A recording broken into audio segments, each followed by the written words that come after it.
ഉരുൾപൊട്ടലുണ്ടായി 5 മാസമായിട്ടും ഭൂമി ഏറ്റെടുക്കാത്തതിൽ ആശങ്കയോടൊപ്പം അമർഷത്തിലായിരുന്നു ദുരന്തബാധിതർ. തെരുവിലിറങ്ങി സമരം ചെയ്യേണ്ട അവസ്ഥയിലും ദുരന്തബാധിതരെത്തി.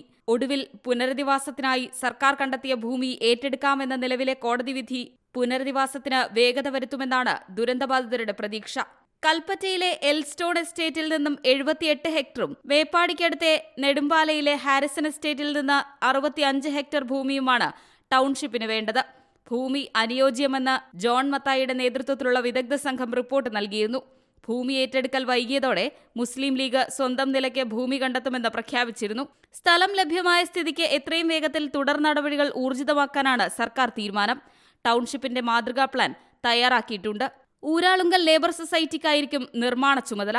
അതിനിടെ ടൗൺഷിപ്പ് നടപടി വേഗത്തിലാക്കാൻ സർക്കാർ സ്പെഷ്യൽ ഓഫീസറെ നിയമിച്ചിട്ടുണ്ട്. Malappuram LA deputy collector JO അരുണിനെയാണ് സ്പെഷ്യൽ ഓഫീസറായി നിയമിച്ചത്. Zee Malayalam news, Wayanad. ഏറ്റവും പുതിയ വാർത്തകളും വിശേഷങ്ങളും വിരൽ തുമ്പിലറിയാൻ സീ മലയാളം ന്യൂസ് എല്ലാ ഡിജിറ്റൽ പ്ലാറ്റ്ഫോമുകളിലും ലഭ്യം.